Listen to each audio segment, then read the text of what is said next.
She waited until every last family had taken their folding chairs inside, until the fire pit had burned down to orange coals and the street had gone quiet except for the sound of Canada geese passing somewhere in the dark above the lake. Then she walked over to where I was still standing beside the pit, still holding a pair of tongs I had no reason to keep holding, and pressed a folded piece of paper into my hand. Her cheeks were flushed. Her eyes were looking at everything except me. "Please don't tell anyone about this," she said quietly. Then she turned and walked across the frost-stiffened grass, and her front door closed behind her. I stood there under the maple tree with a piece of paper still warm from her jacket pocket, the street completely empty now, the fire pit clicking softly as it cooled, and I did not know what to make of any of it. My name is Will Forsyth. I am 38 years old, and I have been a conservation officer with BC Parks in Nelson, British Columbia, for the past 12 years. Nelson sits at the southern end of Kootenay Lake, tucked against the Selkirk Mountains, and it is the kind of town where people still wave at you from across the street even when they don't know your name. The woman who runs the French bakery on Baker Street knows every regular's order.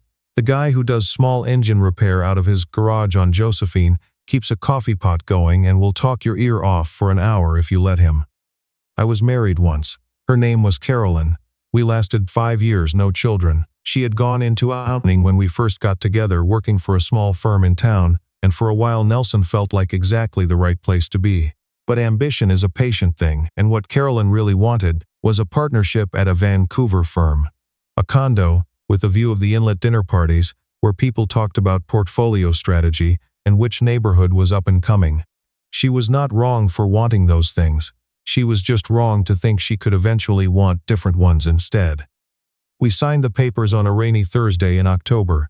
She drove to Vancouver the following weekend with her car loaded past the rear window. I stayed in the house on Kootenay Street, the one I had bought 2 years before because it had a good yard and a view of the mountains and a porch that needed rebuilding.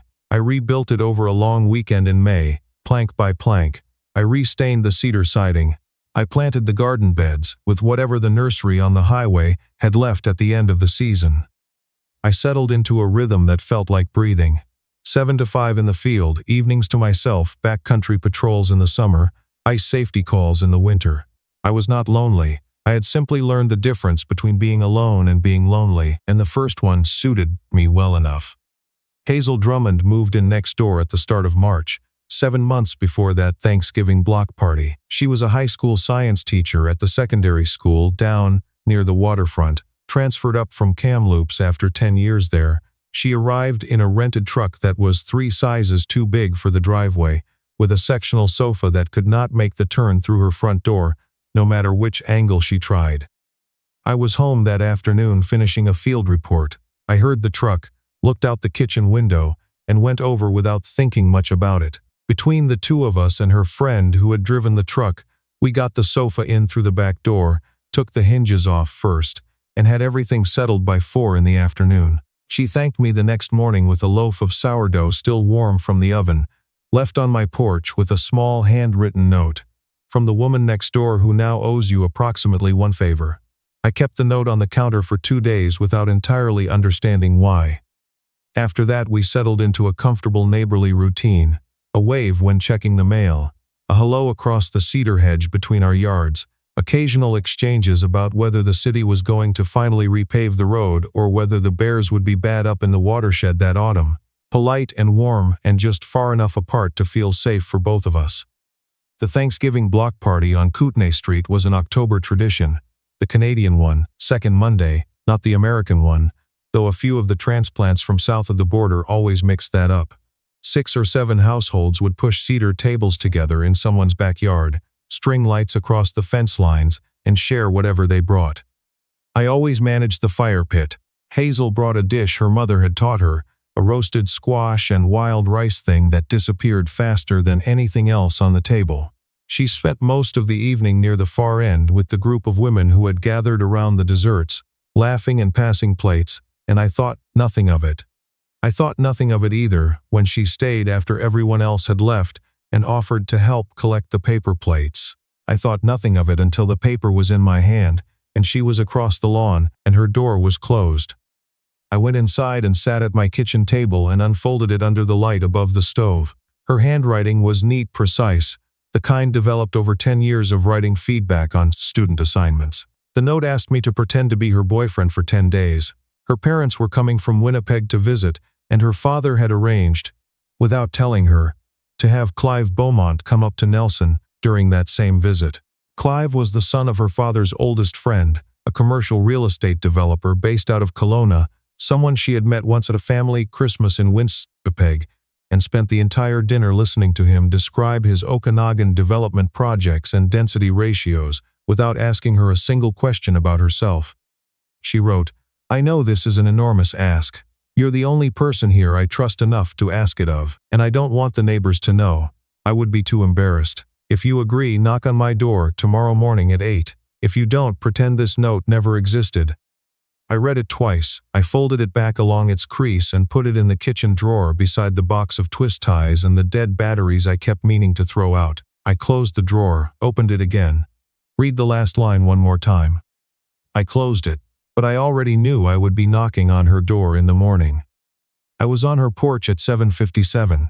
The air was cold and smelled like wood smoke and wet leaves, the kind of October morning that Nelson does well.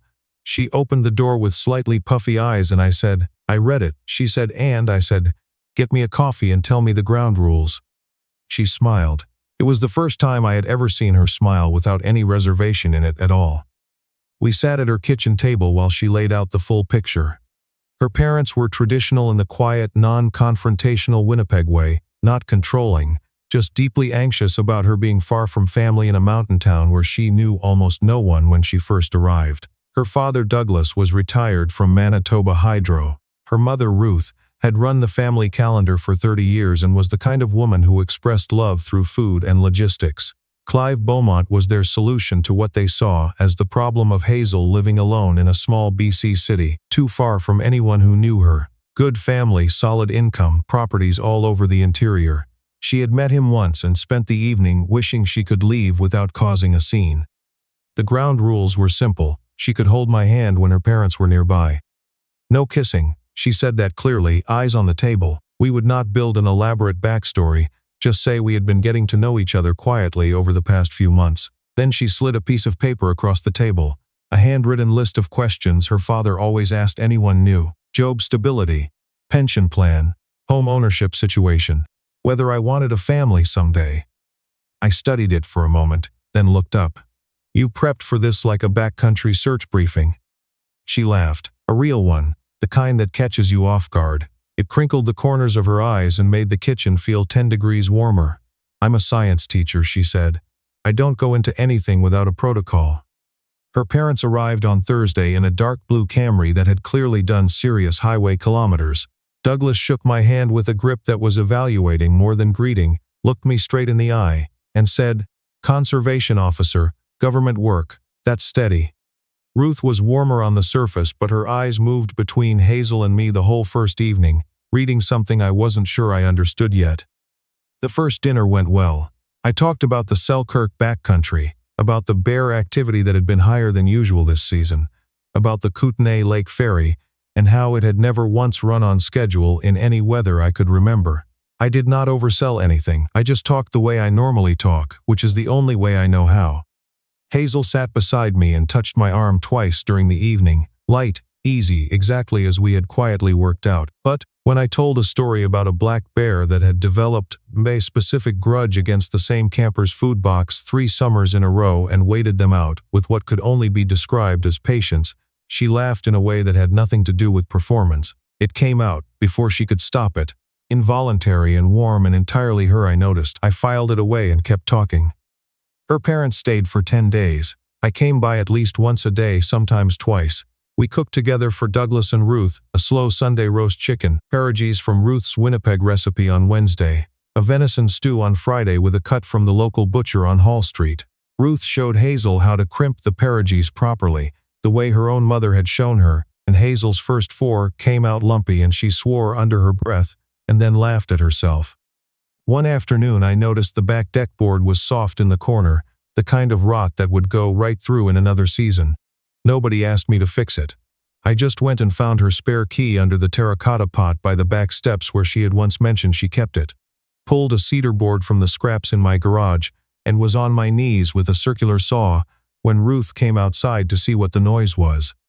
Hazel came out a few minutes later and leaned against the doorframe, watching me work with an expression I could not quite read. Something between surprise and something I did not have a word for yet. Douglas relaxed around midweek. He told me about ice fishing on Lake Winnipeg, patient and detailed accounts of where the walleye held in January versus March, how the ice conditions shifted with the wind direction. There was something in the way he talked about the land and the water that reminded me of why I had ended up in this part of BC in the first place. On the Friday afternoon, I was on the deck tightening the last lag bolt into the new board when I heard Ruth's voice through the kitchen screen door. Low clearly meant only for her daughter. "Do you actually like him, Hazel? Not just for this." One beat of silence, just one. Then Hazel said, "Yes, Mum." Her voice did not waver. It did not have the careful upward lift of someone performing an expected line.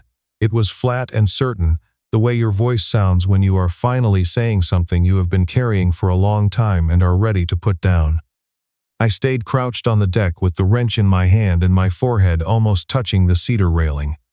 And for the first time since reading that note at the kitchen table, I genuinely did not know if I was fixing a board or being pulled into something I had not planned for and was not sure I was ready to name.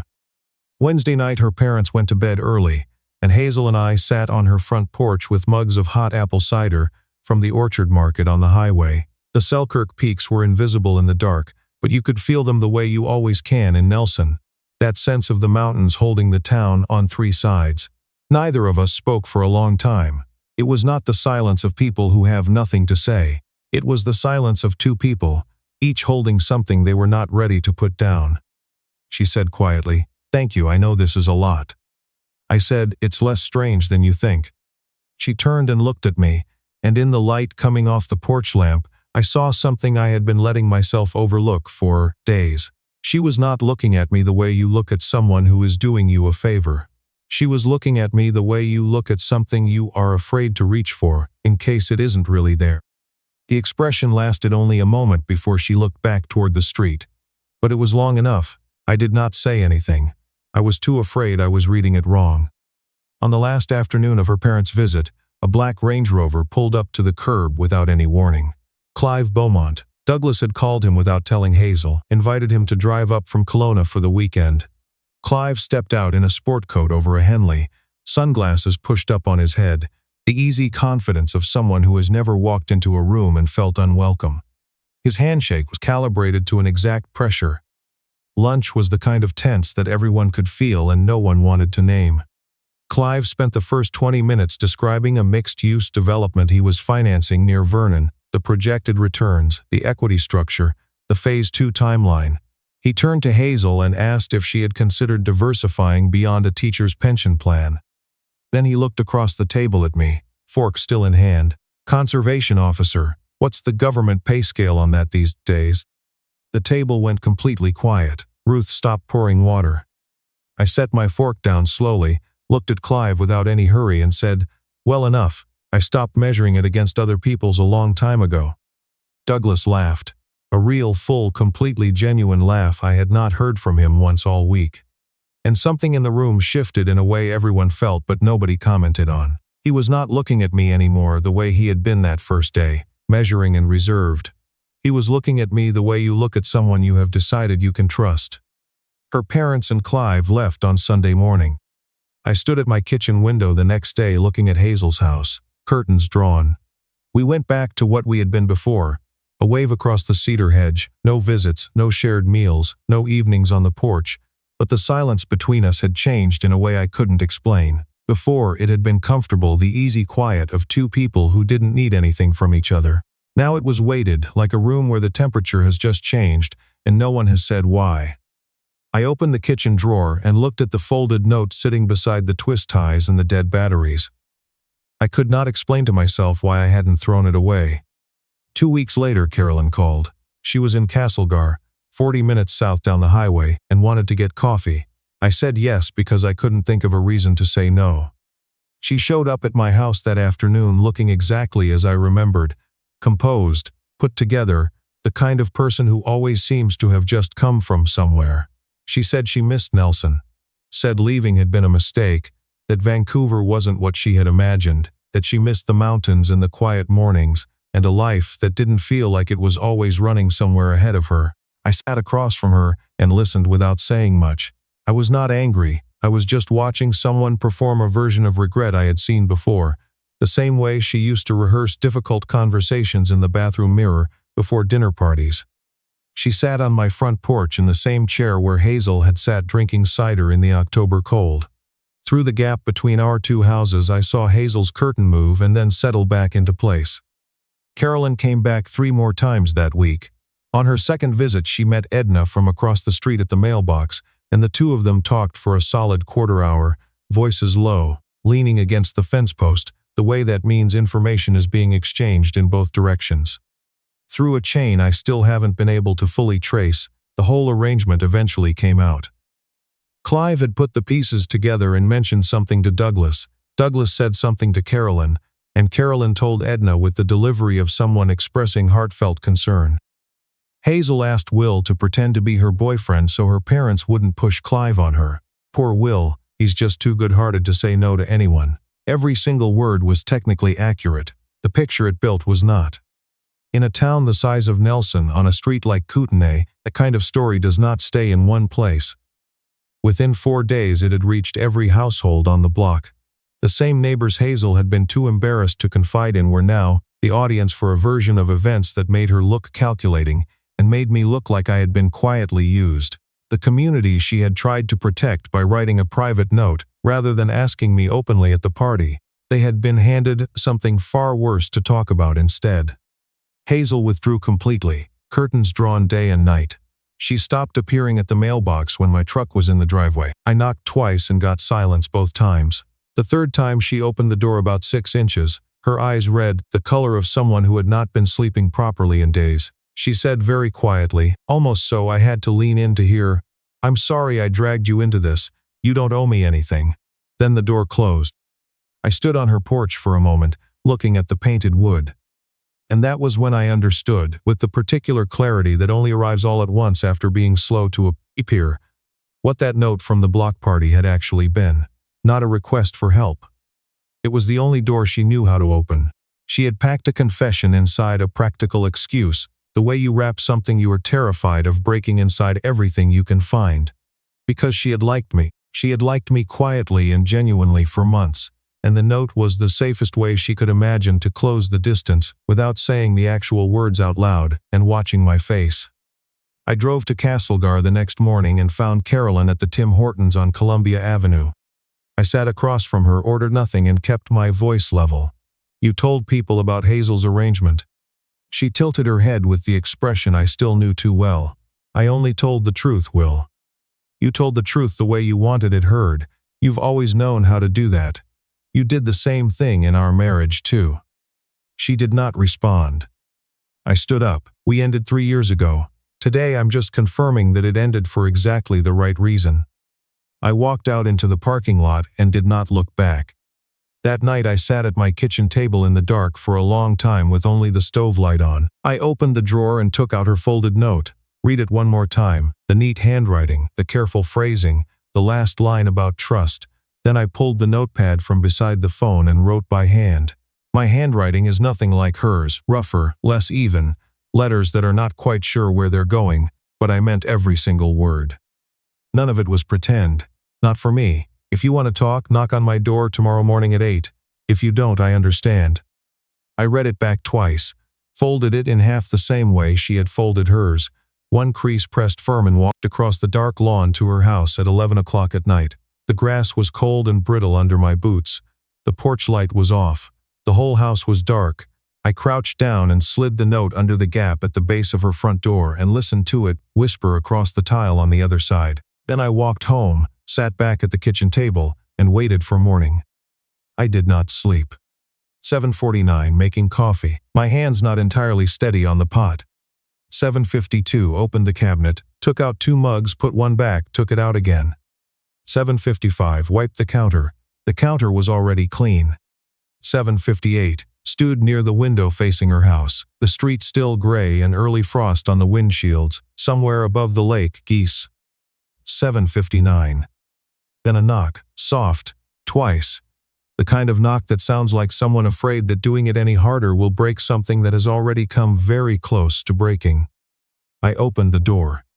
Hazel stood in the pale morning light with her hair pulled back in the kind of ponytail you do when you haven't slept, eyes swollen and a little raw.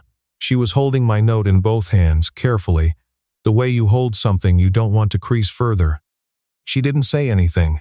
I didn't say anything either. I stepped to the side. She walked past me into the kitchen and sat at my table with a mug of coffee in front of her that she didn't touch. Neither of us spoke for a long time. The refrigerator hummed. The light through the window was pale and soft. Then she said, "I didn't just need someone to help me out." I said, "I know." She looked up. "How long have you known?" "Since your mother asked you through the screen door." Your voice didn't waver. She looked down. Her eyes were wet. Then she told me everything, all of it without the protection of folded paper or a carefully worded excuse. She had noticed me 7 months before she moved in. At an outdoor education day the school had organized in the spring. I had come out with the parks team to talk to the grade 10 biology class about the Selkirk watershed and the grizzly management protocols. She told me she had watched how I answered the students' questions, patient, unhurried, honest about what we didn't know. One student had asked about a controversial ministry decision involving a migration corridor, the kind of question that usually get a careful non-answer. I had answered it directly and then asked the student what they thought about it. She said she noticed that. She said you don't forget someone who talks to a 16-year-old like their opinion is worth hearing. When the house next door came up for rent the following March, she already knew I lived there. It was not a coincidence. She had chosen that house because of me. "I'm a science teacher," she said. "I observe before I act." I had been trying to find a reason for 8 months. The note was the only thing I could think of that didn't feel like it would destroy everything if you said no. I set my mug down on the table. "I fixed your back deck and nobody asked me to. I told myself it was because I'd noticed the rot. But that wasn't why. I just wanted a reason to stay at your place a little longer." She laughed, quiet and unsteady but completely real, the first real one I had heard from her in weeks. I said, "I'm not going to promise that everything from here will be easy. I've already been through one marriage that fell apart and I've gotten very comfortable with quiet. But I want to try this for real, not as a favor."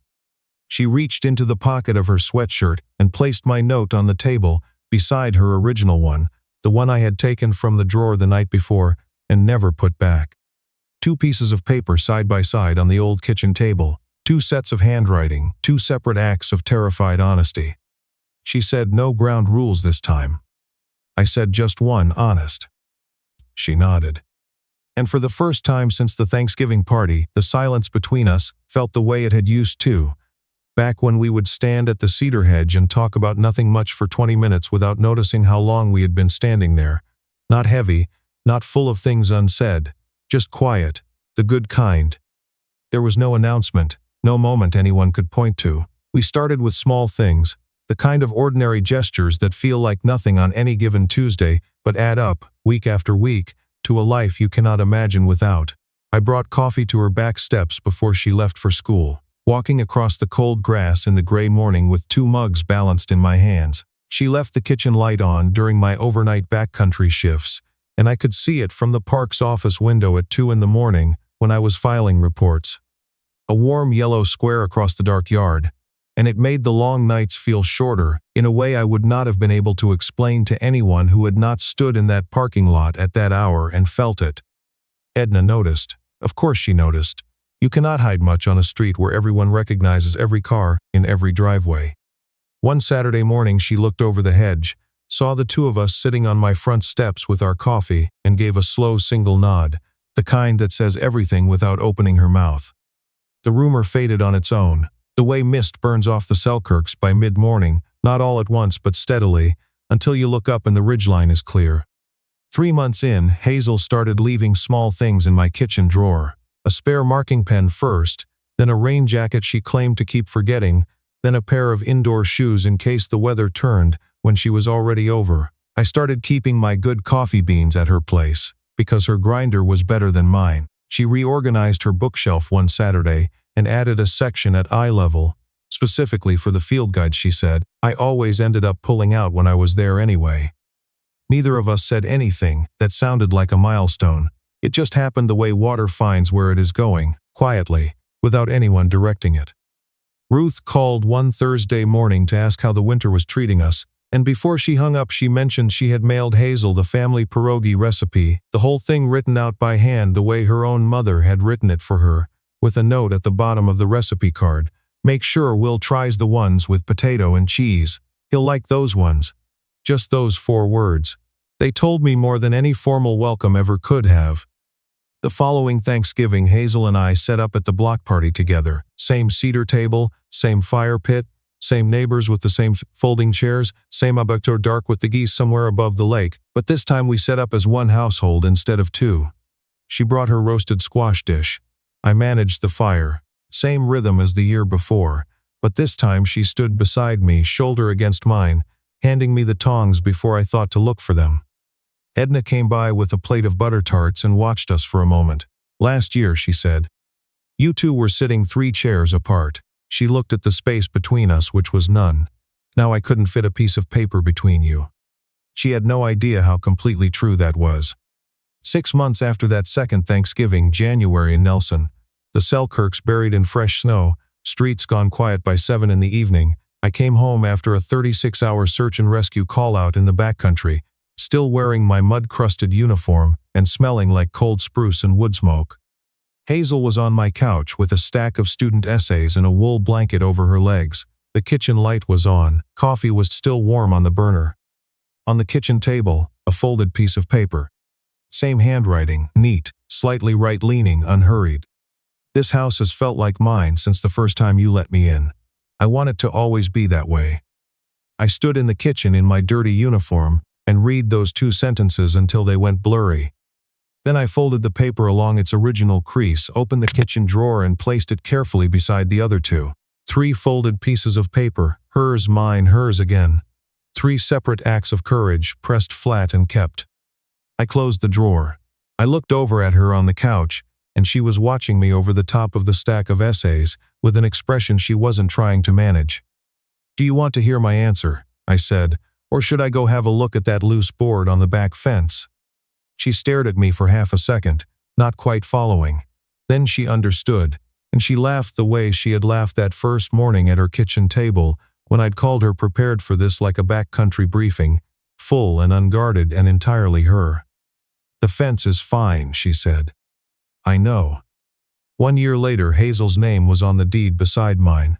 Douglas drove out in the spring with a new rod and fished with me on the Kootenay River for a full afternoon, without mentioning the relationship once. He did not need to. The spare key is still under the Tarek pot by the back steps, because old habits are hard to justify changing when they work. I used to think that life after a marriage ending was a smaller thing, a quieter repetition of manageable days, functional and fine and entirely self-sufficient. I was not miserable. I had simply gotten very good at not needing anything I could not provide for myself. But Hazel did not arrive because I was searching.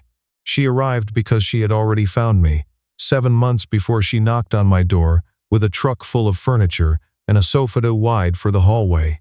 She had chosen the house next door because of a man she had watched talk honestly to a class of teenagers about something that mattered. She had been patient in the way people are patient when they know exactly what they want, but cannot yet see a path to it that does not risk everything. That folded note from the Thanksgiving party, still in my kitchen drawer beside 2 others. I thought it was a favor when it landed in my hand. I know now it was the only door she was brave enough to open. She had wrapped a confession inside a practical excuse, the way you pack something impossibly fragile inside everything you can find, because you are terrified of what happens if it breaks. Sometimes that is what it looks like. Not a declaration on someone's front lawn, not a conversation you planned for. Just a piece of paper pressed quietly into your palm under a maple tree, while the fire pit cools and the street empties and a November moon clears the ridge above the lake. So let me ask you 2 things. If someone handed you a note like that at the end of a party, after everyone else had gone home and the night had gone quiet, would you open it right there on the spot, or would you go inside first? And do you think Hazel was right to hide what she really meant inside something that felt like a practical request? Or should she have just said the true thing from the start? If this story reached something in you, subscribe so you don't miss the next one, and leave your answer in the comments. I read every single one.